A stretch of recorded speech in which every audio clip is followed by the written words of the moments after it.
السلام علیکم ورحمۃ اللہ وبرکاتہ۔ ان الحمد للہ نحمده ونستعینه ونستغفره ونعوذ باللہ من شرور انفسنا ومن سیئات اعمالنا، من يهده الله فلا مضل له ومن يضلل فلا هادي له، واشهد ان لا اله الا الله وحده لا شريك له، وأشهد أن محمدا عبده ورسوله. أما بعد فإن خير الحديث كتاب الله، وخير الهدي هدي محمد صلى الله عليه وسلم، وشر الأمور محدثاتها، وكل محدثة بدعة، وكل بدعة ضلالة، وكل ضلالة في النار. أعوذ بالله السميع العليم من الشيطان الرجيم من همزه ونفخه ونفسه. ولمن خاف مقام ربه جنتان فبأي آلاء ربكما تكذبان. اسٹیج پر اور مجلس میں موجود تمام ہی معزز علماء، ذمہ داران جماعت اور جمعیت، معزز شرکائے اجلاس اور پردہ نشین خواتین اسلام، میں سب سے پہلے اللہ رب العزت کا شکر ادا کرتا ہوں جس کی توفیق سے آج مجھے آپ بھائیوں کے درمیان حاضر ہو کر کچھ دیر آپ سے خطاب کرنے کی سعادت حاصل ہو رہی ہے۔ ہم آپ کی خدمت میں بہت دور سے آئے اور بہت دیر سے آئے، ہماری گاڑی بڑی رفتار سے چل رہی تھی، پر آپ کی بستی ہے کہ آنے کو نہیں آ رہی تھی، تو ہمارے ذہن میں، ہمارے خیال میں یہ شعر گردش کرنے لگا: چلتے چلتے تھک کر پوچھا دل سے پاؤں کے چھالوں میں، چلتے چلتے تھک کر پوچھا دل سے پاؤں کے چھالوں میں، بستی کتنی دور بسا گی دل میں بسنے والوں میں۔ آپ کے درمیان جیسا کہ بھائی ضیاء نے کہا، 5 سال سے میں وعدہ کرتا رہا، 5 سال سے وہ بلاتے رہے، اور رب العزت نے وہ وقت آج رکھا تھا۔ شکر رب العالمین کا کہ آج اللہ نے مجھے آپ کے درمیان حاضر ہونے کی سعادت بخشی ہے۔ ہم دعا کرتے ہیں کہ یہ جو محبت آپ کی طرف سے ہے، ہماری طرف سے ہے، یہ محبت خالصۃ لوجہ اللہ ہو۔ یہ محبت اگر اللہ کی خاطر ہوگی تو پھر وہ فضیلت ہم سب کو، آپ سب کو حاصل ہوگی کہ اللہ تعالیٰ نے حدیث قدسی میں فرمایا: وجبت محبتی للمتحابین فی والمتزاورین، کہ میری محبت ان 2 بندوں کے حق میں واجب ہو گئی جو محض میری خاطر ایک دوسرے کے پاس آیا جایا کرتے ہیں اور محض میری خاطر ایک دوسرے سے ملا کرتے ہیں۔ اللہ کرے کہ ہمارا اور آپ کا شمار بھی اللہ انہی بندوں میں فرمائے، اللہم آمین۔ آج مجھے آپ کے سامنے گفتگو کرنے کے لیے ایک موضوع منتظم اجلاس میں دیا ہے: خوف الہی، خشیت الہی۔ میں انشاءاللہ تعالیٰ اس موضوع سے گفتگو شروع کروں گا اور آخری میں کچھ اور باتیں ذکر کر کے اپنے محدود وقت میں اپنی گفتگو کو سمیٹنے کی کوشش کروں گا۔ اپنے موضوع کو شروع کرنے کے لیے بھائیوں، میں نے سورۃ الرحمن کی مشہور معروف آیت پڑھی۔ اللہ رب العالمین نے کہا: وَلِمَنْ خَافَ مَقَامَ رَبِّهِ جَنَّتَانِ فَبِأَيِّ آلَاءِ رَبِّكُمَا تُكَذِّبَانِ۔ جو بندہ، جو بندی، جو لوگ بھی اپنے رب کے سامنے کھڑے ہونے سے ڈرتے ہوں، ان کے لیے آخرت میں 2 جنتیں ہوں گی۔ امام مجاہد رحمۃ اللہ علیہ نے اس آیت کی تفسیر کرتے ہوئے فرمایا کہ آخرت اللہ کے سامنے کھڑے ہو کر ڈرنے والے سے مراد کون ہے؟ 2 جنتیں جن کو ملے گی وہ کون ہے؟ امام مجاہد فرماتے ہیں کہ یہ وہ انسان ہے، یہ وہ بندہ ہے جس کے دل میں گناہ کا خیال آتا ہے، گناہ کا ارادہ کرتا ہے، گناہ کی طرف رجحان ہوتا ہے، گناہ کی طرف میلان ہوتا ہے، بلکہ بسا اوقات گناہ کا ارادہ بھی ہو جاتا ہے، پھر اچانک اس کے دل میں یہ بات آتی ہے: گناہ کروں گا آج تو کل اللہ کے سامنے کھڑے ہو کر کیا جواب دوں گا؟ یہ احساس اسے گناہ کی طرف قدم بڑھانے سے روک دیتا ہے۔ امام مجاہد فرماتے ہیں کہ جن خوش نصیب بندوں کو دو دو جنتیں ملا کرتی ہیں، یہ وہ خوش نصیب بندے ہیں جن کے دل کی یہ حالت ہوتی ہے کہ جب بھی دل گناہ کی طرف راغب ہو، جب بھی دل میں برائی کا خیال آئے، وہ اپنے آپ سے مجاہدہ کرتے ہیں اور اپنے آپ کو اللہ کا خوف دلاتے ہیں اور اپنے آپ میں کہتے ہیں کہ آج اگر میں برائی کر لوں تو کل اللہ کے سامنے کیا منہ دکھاؤں گا، اور یہ احساس انہیں گناہوں سے روک دیتا ہے۔ بھائیوں، دو عظیم عبادت ہیں، ایک ہے اللہ کی محبت اور ایک ہے اللہ کا خوف۔ یہ دونوں بہت عظیم عبادتیں ہیں اور ہر مومن سے زندگی میں یہ دونوں عبادتیں مطلوب ہیں، اللہ سے محبت بھی اور اللہ کا خوف بھی۔ اللہ رب العالمین کی رحمت ہم سے محبت کی عبادت کرواتی ہے اور اللہ رب العالمین کا عذاب ہم سے خوف کی عبادت کرواتا ہے۔ قرآن نے کہا نبئ عبادی انی انا الغفور الرحیم وان عذابی هو العذاب الالیم۔ اے پیغمبر میرے بندوں کو بتا دیجئے، خبر کر دیجئے کہ میں بڑا غفور الرحیم ہوں، بڑا معاف کرنے والا، بڑا مہربان ہوں، اور وہی میرے بندوں کو یہ بھی بتا دیجئے کہ وان عذابی هو العذاب الالیم، میرا عذاب بھی اتنا ہی دردناک ہے، میرا عذاب بھی اتنا ہی المناک ہے۔ اس کا غفور الرحیم ہونا ہم سے محبت کی عبادت کرواتا ہے اور اس کے عذاب کا المناک ہونا، دردناک ہونا ہم سب سے خوف کی عبادت کرواتا ہے۔ مومن کی زندگی خوف الہی سے معمور رہتی ہے۔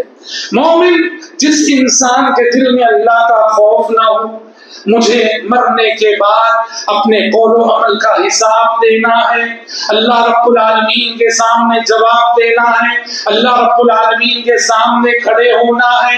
اس دنیا میں جو بھی کروں میں، کسی پہ ظلم کروں، کسی کا مال کھاؤ، کسی پہ زور زبردستی کروں، بیوی بچوں کو ستاؤں، ماں باپ کی نافرمانی کروں، بھائی بہنوں کی حق تلفی کروں، پڑوسی کو اذیت دوں، اللہ کے سامنے مجھے کھڑے ہونا ہے، اللہ کے سامنے مجھے جواب دینا ہے۔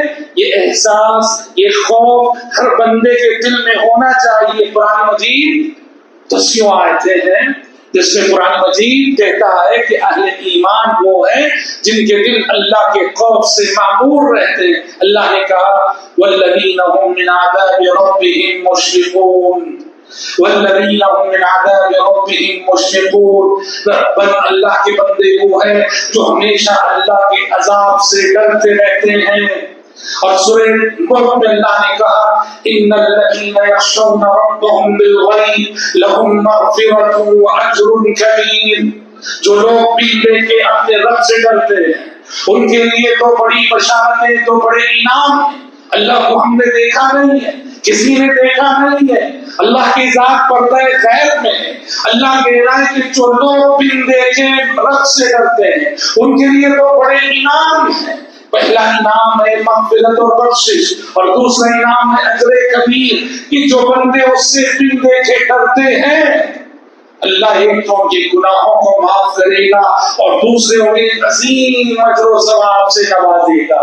سورہ مومنون میں اللہ نے اپنے بندوں کی کچھ صفات کا تذکرہ کرتے ہوئے کہا والذین هم من خشیۃ ربهم مشفقون والذین هم بآیات ربهم یؤمنون والذین هم بربهم لا یشرکون والذین یؤتون ما آتوا وقلوبهم وجلة انهم الی ربهم راجعون۔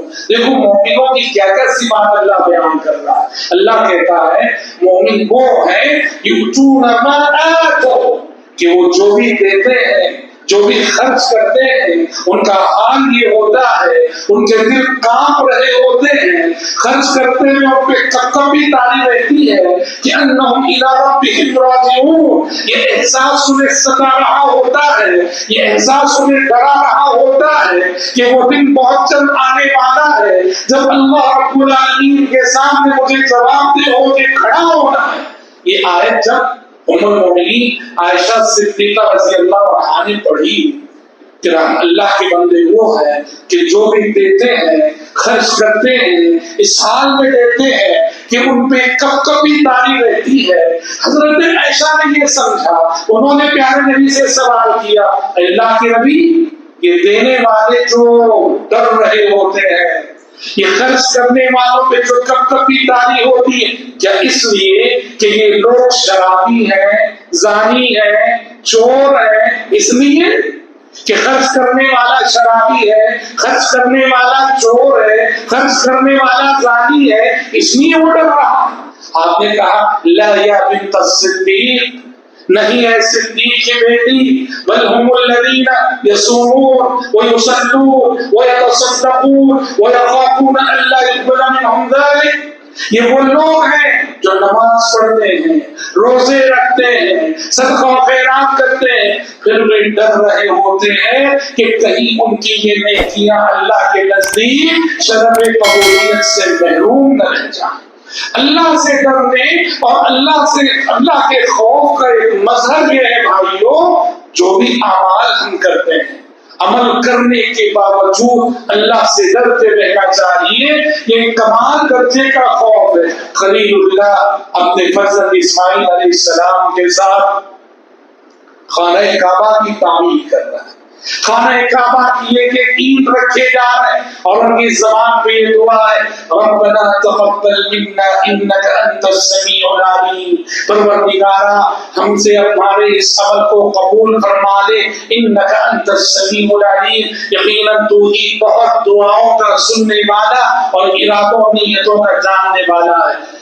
علامہ ابن کثیر اور دوسرے مفسرین نے بعض سلف سے نقل کیا ہے کہ انہوں نے یہ آیت پڑھی کہ ابراہیم خلیل اللہ اپنے فرزند اسماعیل علیہ السلام کے ساتھ خانہ کعبہ تعمیر کر رہے ہیں، اور یہ دعا ان کی زبان پہ ہے، اللہ ہم سے ہمارے اس عمل کو قبول فرما لے، تو زاروں قطار رونے لگے، اور زاروں قطار روتے ہوئے کہنے لگے خلیل الرحمن تبنی بیت الرحمن وتخاف الا يقبل عملك، کہا کہ اے رحمان کے خلیل، رحمان کے حکم سے رحمان کا گھر بنا رہے ہو، اے رحمان کے خلیل، رحمان کے حکم سے رحمان کا گھر بنا رہے ہو، اور پھر بھی ڈر رہے ہو کہ کہیں تمہارا یہ عمل شرف قبولیت سے محروم نہ رہ جائے۔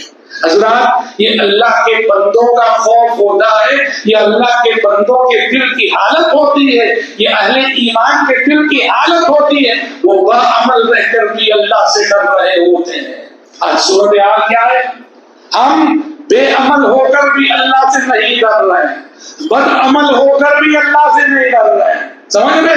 ایک طرف غفلت کا یہ معیار دیکھو، بے عمل ہے اور اللہ سے ڈر نہیں ہے، بد عمل ہے اللہ سے ڈر نہیں ہے، اور ایک طرف یہ معیار کہ باعمل ہے، باعمل ہے، عمل میں پکے ہیں اور اللہ سے ڈر رہے ہیں۔ قرآن کہتا ہے کہ اہل ایمان ایسے ہوتے ہیں، وہ باعمل ہوتے ہیں اور باعمل ہو کر بھی اللہ رب العالمین سے ہمیشہ ڈر رہے ہوتے ہیں۔ حضرات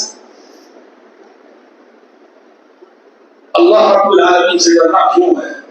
اس لیے ڈرنا ہے کہ اس نے ہمارے اور آپ کے مستقبل کے طور پر ہماری اور آپ کی زندگی کا نتیجہ اور اس کے انجام کے طور پر دو ٹھکانے کو بنائے ہیں، ایک جنت الفردوس کا ٹھکانہ ہے اور ایک جہنم ہے۔ اللہ یاد رکھو، میرے آپ کے سامنے، ہر انسان کے سامنے یہ جہنم کا خطرہ ہے، ہم سب کے سروں پر جہنم کا خطرہ منڈا رہا ہے۔ زندگی کی حقیقی کامیابی یہ ہے اور سچی کامیابی یہ ہے کہ ہم یہاں رہتے ہوئے ایسا عمل کر لیں کہ اللہ کی بنائی ہوئی جہنم سے ہم اپنے آپ کو بچا لیں۔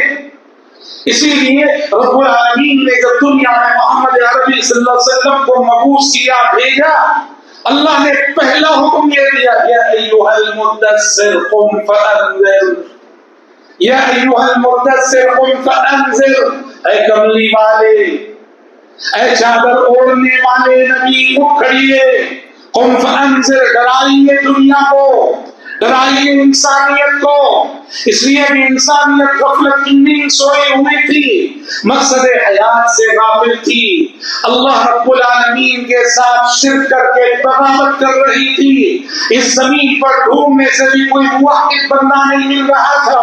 نبی سے کہا گیا قم فانذر، کھڑے ہو جائیں، کھڑے ہو کر انسانیت کو ڈرائیے آپ۔ کتنا بڑا خطرہ ان کے سامنے ہے اور کیسی غفلت کی نیند یہ سب سوئے ہوئے ہیں۔ پیارے نبی صفا کی پہاڑی پہ چڑھ گئے، صفا کی پہاڑی پہ کھڑے ہو گئے، کیونکہ اس زمانے میں عرب کا رواج تھا کوئی بھی خطرہ آتا تو جو شخص سب سے پہلے خطرے کو محسوس کرتا وہ قریب کی پہاڑی پہ چڑھ جاتا اور اپنی قمیص اتار کر ہلا ہلا کر اعلان کرتا۔ بستی والے سمجھ جاتے کہ کوئی اجتماعی خطرہ آ رہا ہے، فوراً حفاظت کے انتظامات کرنے لگتے، جتن کرنے لگتے۔ پیارے نبی صلی اللہ علیہ وسلم صفا کی پہاڑی پہ کھڑے ہوئے، سارے لوگ جمع ہو گئے۔ آپ صلی اللہ علیہ وسلم نے ان سے ایک بات کہی، آپ نے کہا کہ لوگوں میں پہاڑ کی چوٹی پہ کھڑا اور تم دامن پہ کھڑے، میں چوٹی پہ کھڑے رہنے کی وجہ سے اس جانب بھی دے گا اس جانب بھی دے گا، اور تم ہو کے دامن پہ ہو صرف ایک جانب دیکھ رہے ہو۔ اگر میں تم سے یہ کہوں اس چوٹی پہ کھڑے رہ کر کہ ادھر سے ایک فوج ہے جو تم پہ حملہ کرنے کے لیے آ رہی ہے، میری بات کی تصدیق کرو گے، مانو گے؟ سب نے ایک زبان ہو کے کہا، نہ ماننے کا سوال ہی نہیں کہ اس زبان سے ہم یہ بات سن رہے ہیں جس زبان میں زندگی میں کبھی جھوٹ کہی ہی نہیں، جھوٹی بات کہی ہی نہیں۔ تو آپ صلی اللہ علیہ وسلم نے لوگوں کو ڈراتے ہوئے کہا کہ دیکھو قیامت آنے والی ہے، آخرت نام کی جو مثال آپ نے دی نا، میں چوٹی پہ کھڑا ہوں، تم دامن پہ کھڑے ہو، میں چوٹی پہ کھڑے رہ کر دونوں طرف دیکھ رہا ہوں اور تم دامن پہ کھڑے ہو کہ ایک طرف ایک مثال تھی یہ بتانے کے لیے کہ تمہارے سامنے صرف دنیا ہے، تمہارے سامنے صرف دنیا ہے۔ میں نبی اور رسول ہونے کی حیثیت سے میری ایک نظر میں اگر دنیا ہے تو میری دوسری نظر آخرت پر ہے۔ آخرت کے خطرے سے تم سب غافل ہو اور میں اسی خطرے سے تم کو آگاہ کرنے کے لیے آیا ہوں۔ آپ نے احادیث سے فرمایا، دوسری حدیث ہے واللہ لو تعلمون ما اعلم لضحكتم قليلا ولبكيتم كثيرا۔ آپ نے کہا اللہ کی قسم جو باتیں میں جانتا ہوں وہ اگر تم جاننے لگو گے زندگی میں ہنسنا بھول جاؤ گے، زندگی میں ہنسنا بھول جاؤ گے، روتے ہی رہو گے، روتے ہی رہو گے، روتے ہی رہو گے۔ کیوں؟ نبی تھے آپ، رسول تھے آپ، اور نبی ہونے کی وجہ سے برزخ عالم برزخ کے عذابات کے سلسلے میں خواب میں آپ کو مشاہدے کرائے جا رہے تھے، خوابوں میں آپ صلی اللہ علیہ وسلم کو جہنم کے کئی مناظر دکھائے جا رہے تھے، آپ صلی اللہ علیہ وسلم کو وحی الہی بہت ساری باتیں بتا رہی تھی۔ وہ پیارے نبی تھے کہ سب کچھ سن کر بھی آپ نے اس کو برداشت کر لیا، پھر بھی آپ وقت ضرورت مسکراتے بھی تھے۔ آپ نے کہا اگر وہ باتیں تمہارے علم میں آ جائیں زندگی میں ہنسنا بھول جاؤ گے اور صرف روتے رہو گے، روتے رہو گے، روتے رہو گے۔ حضرات سچ کہیں تو میرے اور آپ کے سامنے جہنم کی شکل میں اتنا بڑا خطرہ ہے کہ ہم سب کو اللہ رب العالمین کی عبادت اور بندگی میں ہماری پوری زندگی صرف کر دینا چاہیے۔ حقیقی کامیابی وہی ہے کہ نارے جہنم سے ہم بچا لیے جائیں اور جنت الفردوس میں اللہ داخل کر دے۔ فمن زحزح عن النار وادخل الجنة فقد فاز، جو نارے جہنم سے بچا لیا جائے، جنت الفردوس میں داخل کر دیا جائے، کامیاب وہی ہے۔ عبد الرحمن بن عوف رضی اللہ عنہ جلیل القدر صحابی ہیں اور انبیاء صحابہ میں سے ہیں، اور ان قلیل صحابہ میں سے ایک ہے جن صحابہ کے پاس بڑا مال تھا، بڑی دولت تھی، بڑا سرمایہ تھا۔ ایک مرتبہ دسترخوان سجا ہوا تھا، دسترخوان پہ انواع و اقسام کی نعمتیں رکھی ہوئی تھی۔ اچانک عبد الرحمن بن عوف رضی اللہ عنہ رونے لگے اور کہہ دیا کہ اس دسترخوان کو اس وقت میرے سامنے سے ہٹا دو۔ گھر والے پریشان ہوئے، لوگ حیران ہوئے کہ ماجرا کیا ہے۔ تو عبد الرحمن بن عوف رضی اللہ عنہ نے کہا مجھے قرآن مجید کی ایک آیت یاد آ گئی، سورہ احقاف کی ایک آیت یاد آ گئی۔ کہا کیا ہے آیت؟ کہا وَيَوْمَ يُعْرَضُ الَّذِينَ كَفَرُوا عَلَى النَّارِ أَذْهَبْتُمْ طَيِّبَاتِكُمْ فِي حَيَاتِكُمُ الدُّنْيَا وَاسْتَمْتَعْتُمْ بِهَا فَالْيَوْمَ تُجْزَوْنَ عَذَابَ الْهُونِ بِمَا كُنْتُمْ تَقُولُونَ عَلَى اللَّهِ غَيْرَ الْحَقِّ وَبِمَا كُنْتُمْ تَفْسُقُونَ کہ اللہ روز قیامت کافروں کو جہنم میں پیش کرے گا اور ان سے کہے گا اذهبتم طیباتکم فی حیاتکم الدنیا، تم نے اپنی ساری لذتیں دنیا ہی میں لے لی، ختم کر لی، تم نے اپنے سارے مزے دنیا میں پورے کر لیے، تم نے اپنی ساری ارمانیں دنیا میں پوری کر لی، آج ہمارے پاس تمہارے لیے سوائے عذاب کے کچھ نہیں ہے، آج ہمارے پاس تمہارے لیے سوائے عذاب کے کچھ نہیں ہے۔ یاد رکھو مومن کا نقطۂ نظر دنیا کے سلسلے میں الگ اور جو بے ایمان ہے ان کا نقطۂ نظر دنیا کے سلسلے میں الگ۔ بے ایمانوں کا نقطۂ نظر یہ ہے کہ یہاں ہماری ہر خواہش پوری ہونی ہے، یہاں ہماری ہر آرزو پوری ہونی ہے، یہاں ہماری ہر تمنا پوری ہونی ہے، یہاں ہماری ہر لذت پوری ہونی ہے۔ یاد رکھو قرآن کہتا ہے یہ کافرانہ سوچ ہے، یہ کافرانہ سوچ ہے۔ دنیا ارمانوں کے تکمیل کا مقام نہیں، دنیا خواہشات کی تکمیل کی جگہ نہیں، دنیا لذتوں کو پوری کرنے کی جگہ نہیں۔ مومن کے لیے دنیا لذتوں کو قربان کرنے کا مقام ہے، ارمانوں کی قربانی دینے کا مقام ہے، خواہشات کی قربانی دینے کا مقام ہے۔ یہ پانے کی جگہ نہیں، یہ کھونے کی جگہ ہے۔ یہاں جو جتنا کھوئے گا کل روز آخرت وہ اتنا ہی پائے گا۔ آپ جانتے بھائی یہ دنیا کیسی ہے؟ یہ دنیا ایسی بے وفا ہے، بڑی پرکشش لگتی ہے، بڑی پرکشش، لیکن جب آپ اسے پالیں گے نا، اور جتنا زیادہ اسے پائیں گے آپ، یہ اسی قدر آپ کو پریشان کرے گی، یہ اسی قدر آپ کو پریشان کرے گی، اور ایک مرحلہ ایسا آئے گا جہاں آپ کو خود لگے گا کہ یہ دھن، یہ دولت، یہ سب کچھ جو ملا ہے لگتا ہے میرے لیے عذاب ہے۔ دنیا میں صرف پانا نعمت نہیں ہوتا ہے، دنیا میں کھونا بھی نعمت ہوتا ہے۔ اللہ نے آپ کو غریب بنایا ہے، اللہ نے آپ پہ بس شاید احسان کیا ہے، اللہ نے آپ کو کوئی بیماری دی ہے، اللہ نے شاید آپ پر احسان کیا ہے۔ کیوں؟ اگر شاید یہ غربت نہ ہوتی، فرض کرو یہ غربت نہ ہوتی تو شاید دین کی طرف آپ کو قدم اٹھتا ہی نہیں، شاید یہ بیماری نہ ہوتی تو رب العالمین کی عبادت ہی نہ ہوتی آپ کی زندگی میں۔ اسی لیے یاد رکھو دنیا میں پانا ہی نعمت نہیں، دنیا میں کھونا بھی نعمت ہے، اور مومن دنیا میں صرف پانے کے لیے نہیں آتا ہے، مومن دنیا میں کھونے کے لیے آتا ہے، اور وہ کھو کے سمجھتا ہے کہ میں نے آخرت پالی ہے۔ محمد علی جوہر نے کہا، محمد علی جوہر کے مشہور اشعار ہے، سب کھو کے تیری راہ میں میں دولت دنیا، سب کھو کے تیری راہ میں میں دولت دنیا، سمجھا کہ کچھ اس سے بھی سوا میرے لیے ہے، توحید تو یہ ہے کہ خدا حشر میں کہہ دے یہ بندہ تو عالم سے خفا میرے لیے ہے، کیا ڈر ہے اگر ساری خدا ہی ہو مخالف، کافی ہے اگر ایک خدا میرے لیے ہے۔ تو سب کھو کے تیری راہ میں دولت دنیا، سمجھا کہ تم اس سے بھی سوا میرے لیے ہے۔ امجد حیدرآبادی کی وہ ربائی زبان زد خاص و عام میں امجد حیدرآبادی نے بہت مختصر الفاظ میں کتنی بڑی حقیقت اس نے کہہ دی۔ ہر چیز کا کھونا بھی بڑی دولت ہے، ہر چیز کا کھونا بھی بڑی دولت ہے، بے فکری سے سونا بھی بڑی دولت ہے۔ ہاں بستی کے امیر کو دیکھو، نیند نہیں آتی، ایئر کنڈیشن کمرہ ہے، قالینیں بچھی ہوئی ہے، نیند کے ٹیبلٹ لے رہا ہے، پھر بھی نیند نہیں آ رہی ہے۔ بیچارے اس غریب کو دیکھو، جھونپڑی بھی جسے میسر نہیں، ارے بس اسٹان میں جا کے دیکھو کیا مست نیند سو رہا ہے، کیا مست نیند سو رہا ہے۔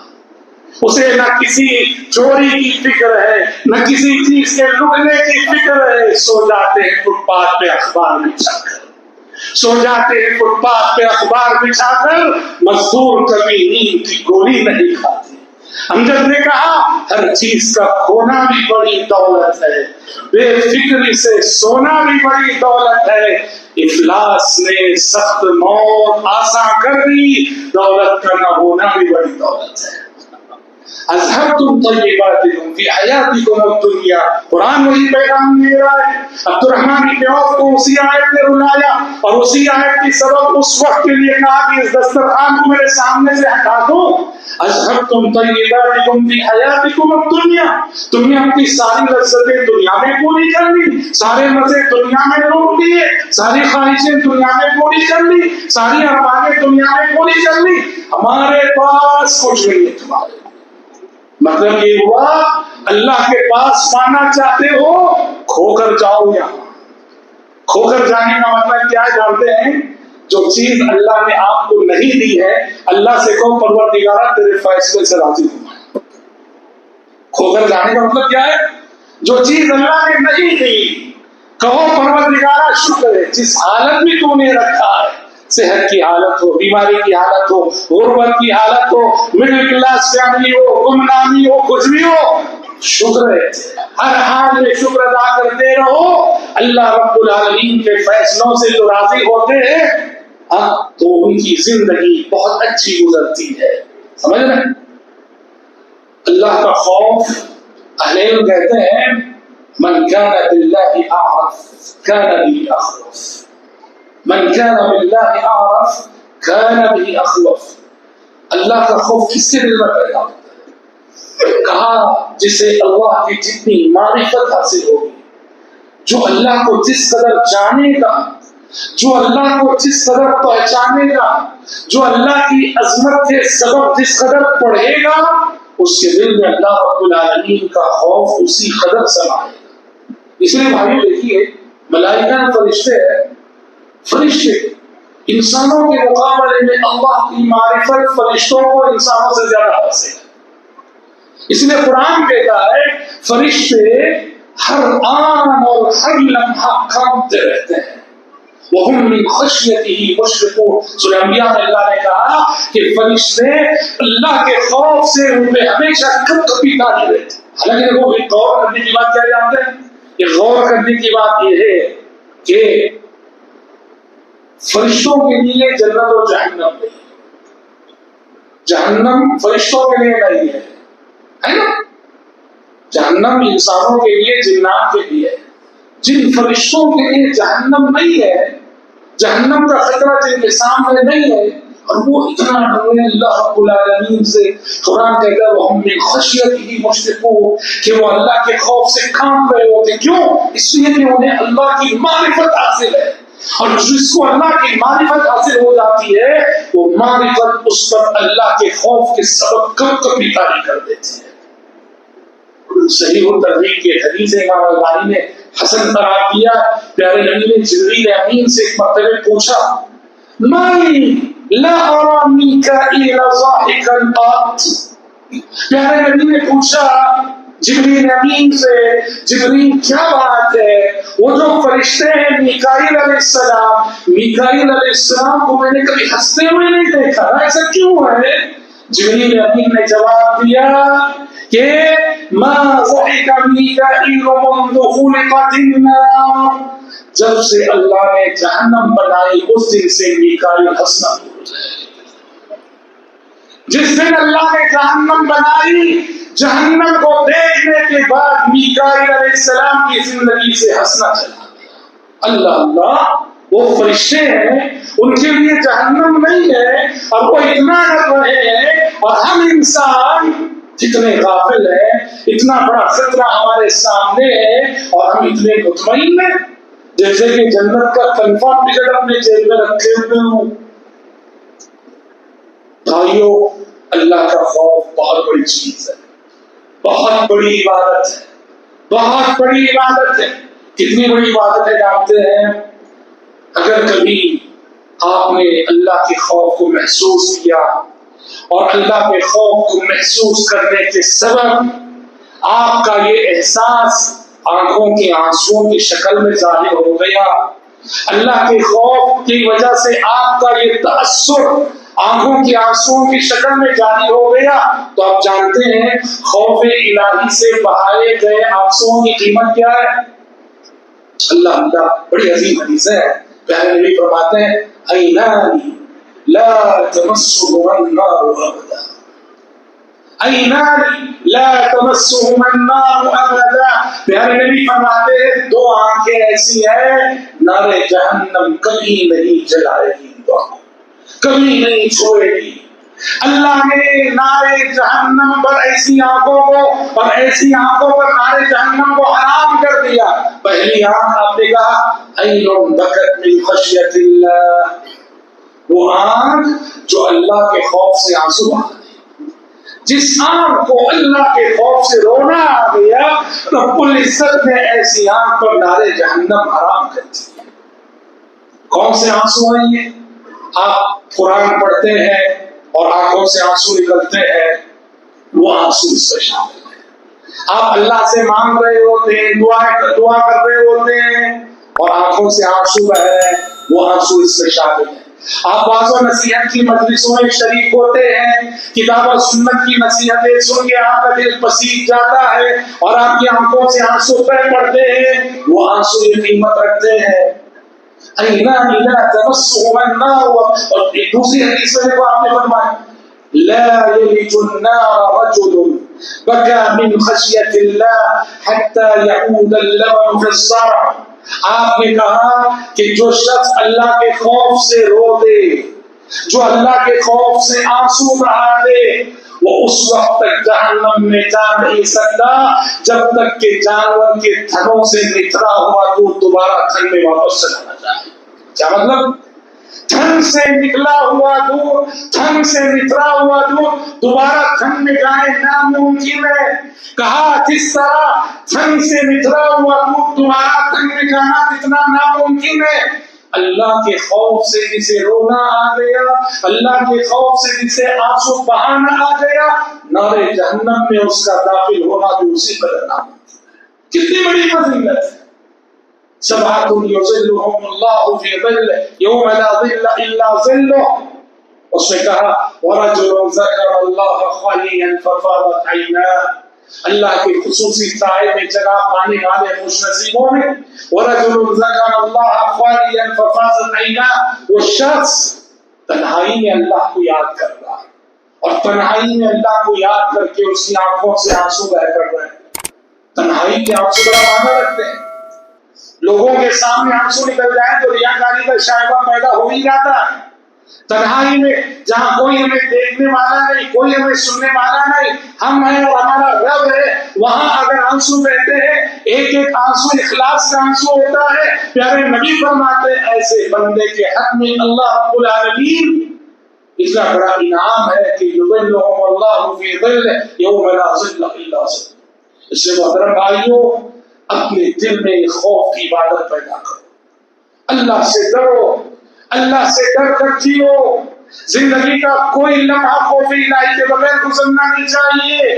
اور جانتے ہو اللہ رب العالمین کا ایک وعدہ ہے۔ کیا ہے وعدہ؟ اللہ نے یہ وعدہ کیا جو بندے اس دنیا میں مجھ سے ڈریں گے، اللہ کا وعدہ ہے کہ آخرت میں انہیں نہیں ڈراؤں گا، آخرت میں انہیں ڈرنا نہیں پڑے گا۔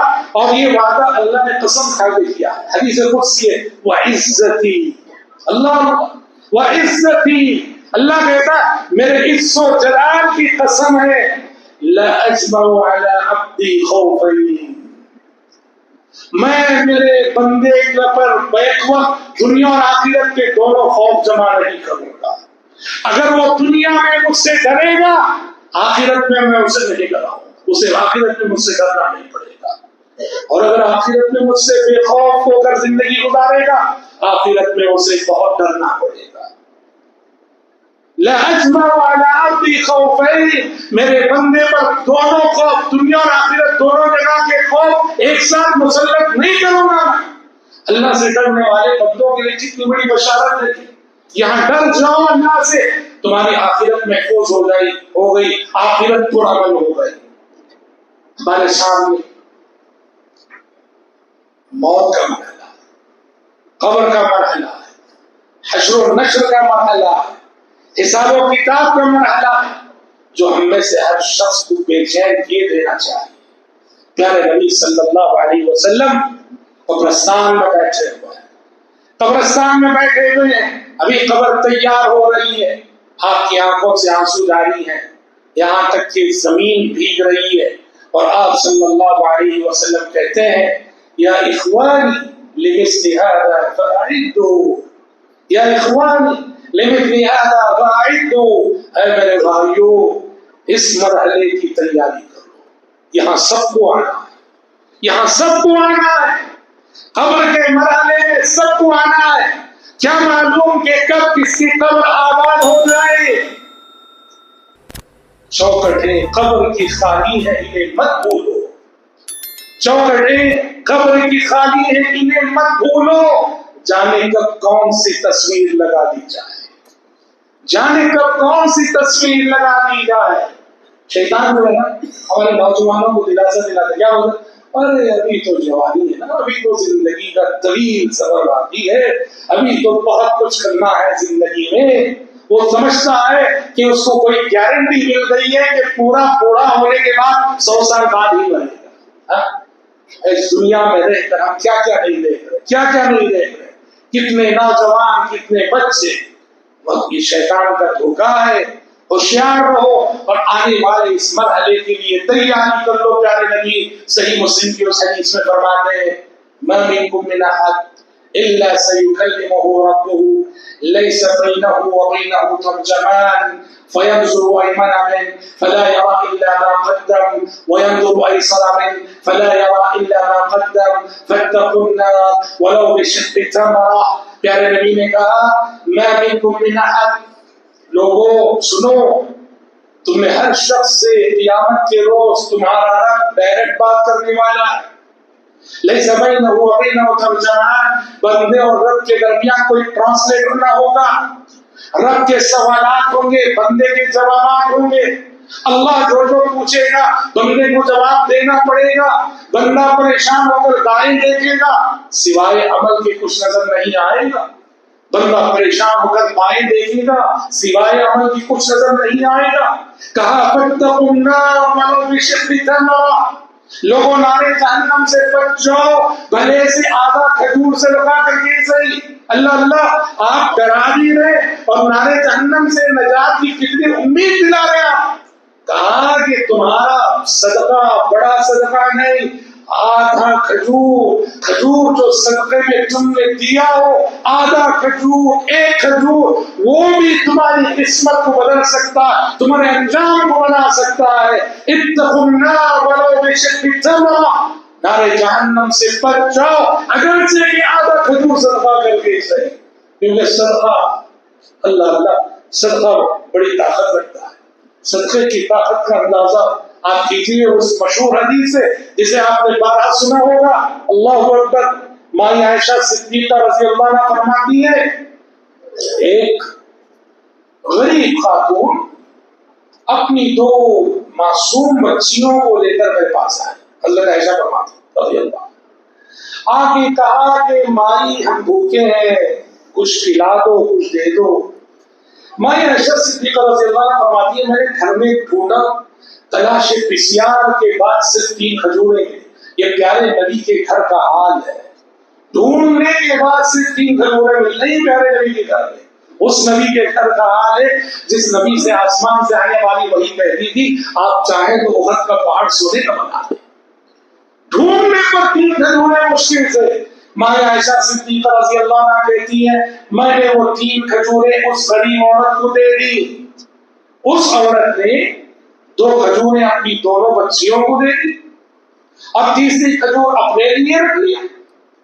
دونوں بچیاں اپنے اپنے حصے کی کھجور کھا چکی اور ماں نے اپنے حصے کی کھجور اپنے منہ میں رکھی ہی تھی، بچیوں نے وہ بھی مانگ لیا، کہا کہ ماں وہ بھی دے دو ہم کو، ماں تو ماں ہوتی ہے، ماں سے بڑھ کر ایثار و قربانی کا معیار اس دنیا میں نہ دیکھا ہے نہ دیکھے گی۔ بچے کا پیٹ بھر جائے تو ماں بھوکی رہ کر بھی اس کا پیٹ بھر جاتا ہے۔ بچیوں نے اپنے اپنے حصے کی کھجور کھا لی اور ماں نے جب اپنی کھجور منہ میں رکھی تو بچیوں نے مانگ لیا کہ ماں دے دو وہ بھی۔ اس ماں نے اپنے اس کھجور کو جو اس کا لقمہ بن چکا نکالا، اس کے 2 حصے کیے، آدھا حصہ اس بچی کو آدھا حصہ اس بچی کو، اور خود بھوکی رہ گئی۔ ماں عائشہ صدیقہ رضی اللہ عنہا یہ جذباتی منظر دیکھتی رہی۔ انہیں بہت ترس آیا اس عورت کی مجبوری پر، اس کی غربت پر. جب پیارے نبی آئے، ماں عائشہ صدیقہ رضی اللہ عنہ نے سارا ماجرا بیان کیا. اللہ کے لیے ایک عورت آئی تھی اور اس نے بھوکی تھی، بچیاں بھوکی تھی، 3 کھجوریں میں نے دی، بچیاں اپنی اپنی حصے کی کھجور کھا چکی، اور ماں نے جب اپنے حصے کی کھجور کھانی جاری، بچیوں نے وہ بھی مانگ لیا، ماں بھوکی رہ گئی، اس کھجور کو دونوں بچیوں کو کھلا دیا. پیارے نبی نے کیا کہا جاتے ہیں؟ عائشہ جانتی ہو اس ایک کھجور نے اس ماں کو نارے جہنم سے آزاد کرا دیا. اس ایک کھجور، اللہ اللہ، صدقے کی طاقت ملاحظہ کرو. ماں کے اندر اولاد کی فطری محبت ہوتی ہے. فطری محبت کے تحت اگر وہ اپنی بچہ اپنا لقمہ اپنے بچوں کو کھلا دے، یہ قربانی اللہ کو اتنی پسند آئے، ایک کھجور نارے جہنم سے اسے رہائی دلا دے، تو ایسے غریب، ایسے مسکین، ایسے یتیم، ایسی بیوانی، ایسے فقیر، ایسے محتاج جن سے ہمارا کوئی رشتہ نہیں، اگر ان کی ضرورتوں کو محسوس کر کے وقت پہ ہم انہیں کھلا دے، پلا دے، پہنا دے، نواز دے، تو سوچو کہ یہ کتنی بڑی نیکی ہے، اور ہماری آخرت کی روح لے کر ہم کتنی بڑی امیدیں رکھ سکتے ہیں. اس لیے محترم بھائیوں، پیارے نبی نے کہا کہ ما منکم من احد الا سیکلمہ ربہ لیس بینہ وبینہ ترجمان. اس آنے والے دن سے پہلے اس کی تیاری کرو. آپ ذرا صحابہ کی زندگیاں دیکھیے، صحابہ کرام رضوان اللہ اجمعین، اللہ سے ان کا خوف کیسا تھا. عشرہ مبشرات جانتے، العشرہ المبشرون بالجنہ، وہ 10 صحابہ جنہیں لسان نبوت نے ایک مجلس میں جنتی ہونے کی بشارت سنائی. آپ پوری سیرت کی کتابیں، تاریخ کی کتابیں پڑھ لو اور دیکھ لو، انہوں نے پیارے نبی کی زبانی سن لیا، لیکن کبھی وہ اپنے جنتی ہونے کا ڈھنڈورا نہیں پیٹا کرتے تھے. ہمیشہ ڈرتے رہتے تھے، ڈرتے رہتے تھے، ڈرتے رہتے تھے. اور ڈر بھی کیسا بھائی؟ ہم حضرت عمر کی مثال ہمیشہ دیتے ہیں. عمر بن خطاب رضی اللہ عنہ کے خوف کا یہ عالم تھا. آپ جانتے ہیں کہ جب زندگی کی آخری سانسیں چل رہی تھی حضرت عمر کی، کیونکہ ابو لولو فیروز المجوسی نے چھرا گھوم دیا تھا، سوراخ پڑ گیا تھا، خون نکل رہا تھا، کوئی بھی چیز کھا رہے تو نکل جا رہی تھی، آخری سانسیں چل رہی تھی. ایسے میں لوگوں نے، آنے والوں میں سے کسی نے اطمینان دلایا حضرت عمر کو، امیر المومنین آپ کو ڈرنے کی ضرورت نہیں، آپ نے تو یہ کیا، یہ کیا، یہ کیا. ان کی خدمات، ان کے کارنامے گنانے لگی. حضرت عمر نے کیا کہا اس کو؟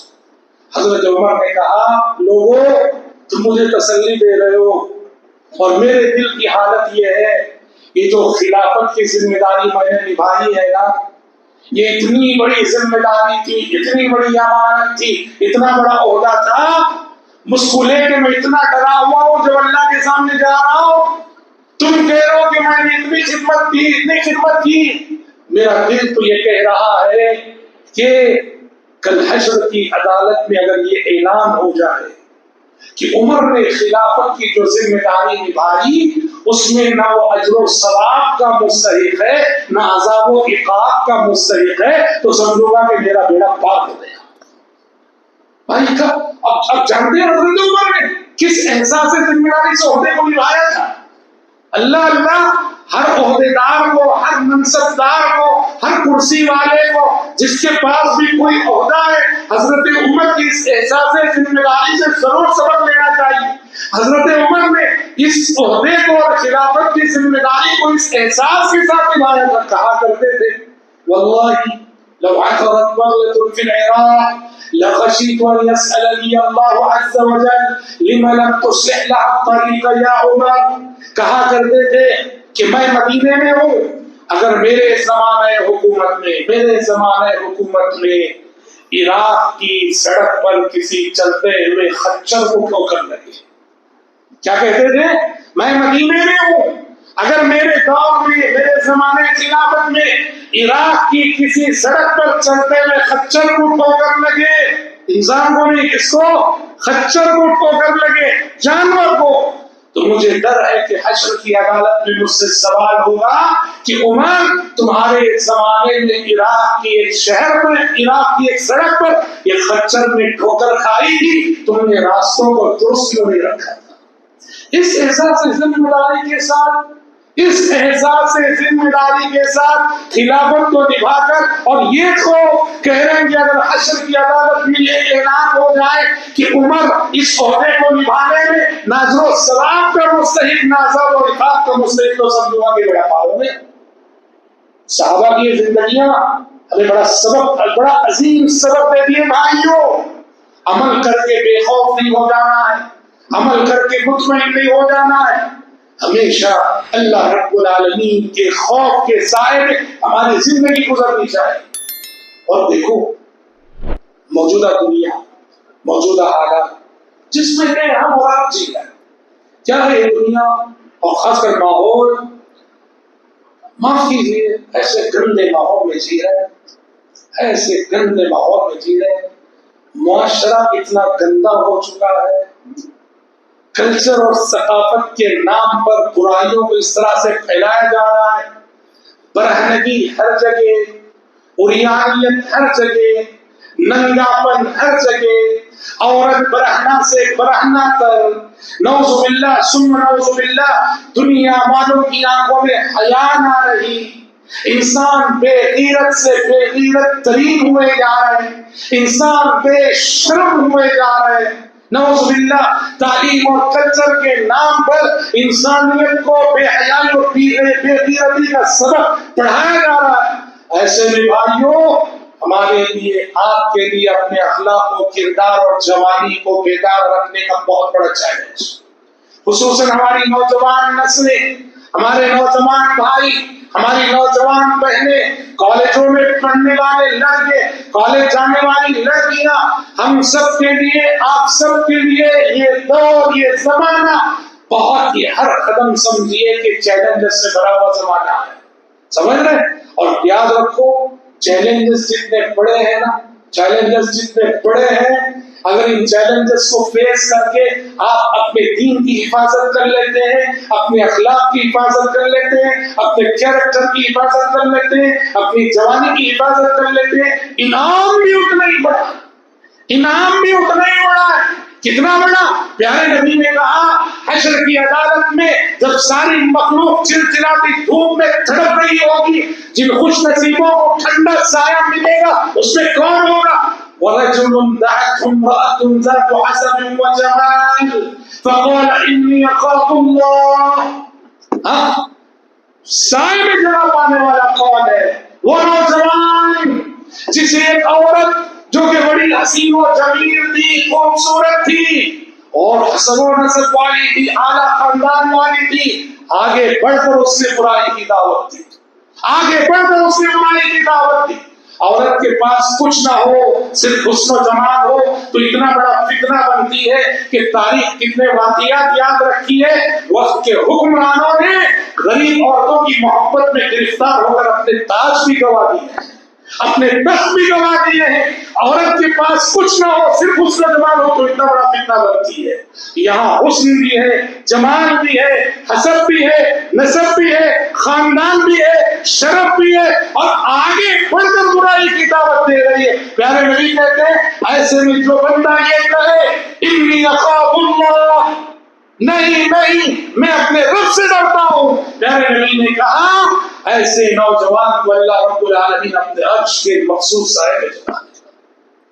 آج یہ گلی گلی، سڑک سڑک کا منظر، برائی ہر جگہ آپ کو دعوت دے رہی ہے، برہنگی ہر جگہ آپ کو دعوت دے رہی ہے، عریانیت ہر جگہ آپ کو دعوت دے رہی ہے۔ ارے چھوڑو گلی اور سڑک کی بات، اب تو یہ اس مصیبت کی وجہ سے ہر برائی ہمارے سامنے ہے، ایسے ویڈیوز تمہارے سامنے آ جائے، برہنگی کے ویڈیوز، انی اخاف اللہ کہہ کے آپ نے منہ موڑ دیا، عریانیت کے پکچرز آپ کے سامنے آ جائے، انی اخاف اللہ کہہ کے آپ نے اس کو پلٹ دیا، انشاءاللہ تعالی رب العالمین آپ کو اس انعام و اعزاز سے نوازے گا۔ آج برائی ہر جگہ دعوت دے رہی، ہر جگہ، ہر گلی، ہر سڑک، اور جیسے ہم نے کہا گھر گھر برائی ہے، گھر گھر اجالیت ہے۔ ہماری خلوتیں، ہماری تنہائیاں کیسی ہے؟ اپنے نوجوان اپنے آپ سے پوچھیں۔ ہم جب اکیلے رہتے ہیں، ہم جب تنہا رہتے ہیں، جب ہمیں کوئی دیکھنے والا نہیں، روم بند رہتا ہے، ہماری بچیاں بتائیں، ہمارے بچے بتائیں، اس موبائل کو لے کے کتنے گناہ ہم سے نہیں ہوتے ہیں۔ ذنوب الخلوات، خلوتوں کے گناہ، تنہائیوں کے گناہ، یہ آخرت کو برباد کر کے رکھتے تھے۔ ہم تو سمجھے حضرت زبان کی حدیث میں کیا کہا؟ کچھ لوگ پہاڑوں جیسی نیکیاں لے کر آئیں گے کل قیامت کے روز، اللہ ان نیکیوں کو پراگندہ ذرات کی مانند اللہ اڑا دے گا، یعنی وہ نیکیاں کوئی قیمت، کوئی وزن نہیں رکھیں گی۔ صحابہ نے پوچھا اللہ کے لیے ایسا کیوں ہے، کس لیے؟ کہا یہ وہ تمہارے ہی جیسے تمہارے بھائی ہے، کہنے کو نماز بھی پڑھتے ہوں گے، تہجد بھی پڑھتے ہوں گے، لیکنہم اذا خلوا بمحارم اللہ انتہکوها، ان کی خلوتیں اور ان کی تنہائیاں اچھی نہ تھیں، لوگوں کے سامنے ان کا فیس الگ تھا، اور جب یہ اکیلے رہتے تھے روم میں، کمرے میں، ان کی حرکتیں الگ تھیں، ان کی تنہائیاں پاک نہ تھیں، تنہائیوں میں اللہ کی حرمتوں کو یہ پامال کرتے تھے۔ میرے نوجوان بھائیوں اور میرے نوجوان ساتھیوں اور میری نوجوان بہنوں، اس فتنے میں تو سبھی مبتلا ہے، لیکن خصوصیت کے ساتھ نوجوان تک۔ آج آپ کا یہ موبائل فون، اس میں آپ کو برہمگی بلا رہی ہے، عریانیت بلا رہی ہے، بد اخلاقی بلا رہی ہے، آپ کو ہر قدم انی اخاف اللہ کہنے کی ضرورت ہے۔ انی اخاف اللہ، نہیں میں اللہ سے ڈرتا ہوں، اللہ کے سامنے مجھے جواب دینا ہے۔ حضرات، جس دل میں اللہ کا خوف ہوگا، جس دل میں اللہ کا خوف ہوگا، وہ چھوٹے سے گناہ کو بھی پہاڑ کی مانند سمجھے گا، اور جب چھوٹا سا گناہ ہو جائے 100 بار وہ توبہ کرے گا۔ خوف نہ ہو اگر اللہ کا، بڑے سے بڑے گناہ کر کے بھی وہ بہت مطمئن رہے گا۔ اس دل پہ خدا کی رحمت ہو جس دل کی یہ حالت ہوتی ہے، اس دل پہ خدا کی رحمت ہو جس دل کی یہ حالت ہوتی ہے۔ ایک بار خطا ہو جاتی ہے، 100 بار ندامت ہوتی ہے۔ یہ کس کا حال ہوتا ہے؟ جن کے دل خوفی نائی سے ماحول۔ اپنے بچوں کی تربیت اس ناحیے سے کرو۔ حضرت معاذ کی حدیث میں پیارے نبی نے بچوں کی تربیت کے حوالے سے کچھ اصول بتاتے ہوئے کہا تھا، وَلَا تَرْفَعْ عَنْهُمْ عَصَاكَ أَدَبًا وَأَخِفْهُمْ فِي اللَّهِ۔ حضرت معاذ سے فرمایا کہ اپنے بچوں کی تربیت کرو، ادب سکھاؤ، سلیقہ سکھاؤ، اور کہا کہ اگر انہیں ان کی تربیت کے لیے کبھی چھڑی چلانی بھی پڑی تو چلاؤ۔ مارنے کی شریعت بہت کم مارنے کی اجازت دیتی، اس میں سے بچوں کی تربیت کے لیے کہا اگر وہ مارے بغیر سمجھ نہیں رہا بچہ، چھڑی بھی چلا۔ ہاں اتنی بات ہے، مار حیوانیت کی مار نہیں، ہاں تأدیب، مار کو تأدیب ہونا چاہیے نہ کہ تعذیب، شائستگی کی بات۔ پھر آپ نے کہا وَأَخِفْهُمْ فِي اللَّهِ، اور اپنی اولاد کو، اپنے بچوں کو، اپنی ذریت کو ہمیشہ اللہ کے خوف کا احساس دلاتے رہو، اللہ سے ڈرنے کا سبق پڑھاتے رہو۔ ہر ماں باپ کے لیے ضروری ہے بچپن ہی سے، بیٹا اللہ دیکھ رہا ہے، بیٹی اللہ دیکھ رہی ہے، ہمیشہ اللہ دیکھ رہا ہے، اللہ دیکھ رہا ہے، اتنی مرتبہ تو ہو کہ ان کے دل و دماغ میں رچ جائے، بس جائے جملہ اللہ دیکھ رہا ہے، اللہ سن رہا ہے۔ نبی کریم صلی اللہ علیہ وسلم اپنی لفظ جگر فاطمہ سے کہتے ہیں یا فاطمہ انبئي نفسك من النار فإني لا أغني عنك من الله شيئا۔ بیٹے فاطمہ عمل کر لے، عمل کر لے، عمل کر کے خود کو نار جہنم سے بچا لے۔ کیوں؟ فإني لا أغني عنك من الله شيئا، یاد رکھ میں نبیوں سے پر اللہ کے پاس میں تیرے کچھ کام آنے والا نہیں۔ سلیمی من مال ماشے، میں تیرا باپ ہوں نا، باپ ہونے کی حیثیت سے دنیا میں مال مانگنا ہے مانگ لے، مال لینا ہے لے لے، مال دے سکتا ہوں میں، روپیہ دے سکتا ہوں میں، پیسہ دے سکتا ہوں میں، نیکیاں نہیں دے سکتا میں۔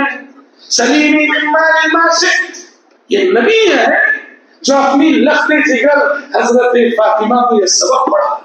اور سچی بات میں بولوں، ماں باپ، سچے ماں باپ وہ ہیں اور ماں باپ کی سچی محبت وہ ہے جو اولاد کی دنیا سے زیادہ آخرت کی فکر کرے۔ جو ماں باپ اپنے بچوں کی آخرت کی فکر نہیں کرتے، صرف دنیا کی فکر کرتے ہیں، معاف کیجیے ان کی محبت جھوٹی ہے۔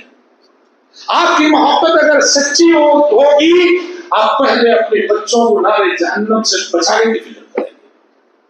سمجھ رہے ہیں؟ ارے دنیا ہر کسی میں طرح گزر جائے گی، کتنا ہی جینا ہے۔ تقارب زمان کے اس دور میں 60 سال 70 سال پلک جھپکنے کی طور پر گزر جائیں گے۔ آخرت ہے، والآخرۃ خیر وابقیٰ، وہاں کی فکر کرو، وہاں کی فکر کرو۔ سچی محبت وہ ہے اور سچے اور ذمہ دار والدین وہ ہے جو اپنی اولاد کی آخرت بنائے، اور آخرت بنانے کا مطلب ہے انہیں دیندار بنائے، انہیں توحید کا سبق پڑھائے، انہیں اتباع سنت کا سبق پڑھائے، انہیں شرک سے روکے، انہیں بدعت و خرافات سے روکے، انہیں اچھے اخلاق کی تعلیم دے، انہیں علم کی دولت سے نوازے۔ اور دنیا بھی بناؤ، شریعت روکتی نہیں، دنیا بھی پڑھاؤ، دنیا میں بھی آگے بڑھاؤ، لیکن دین کو مقدم رکھو۔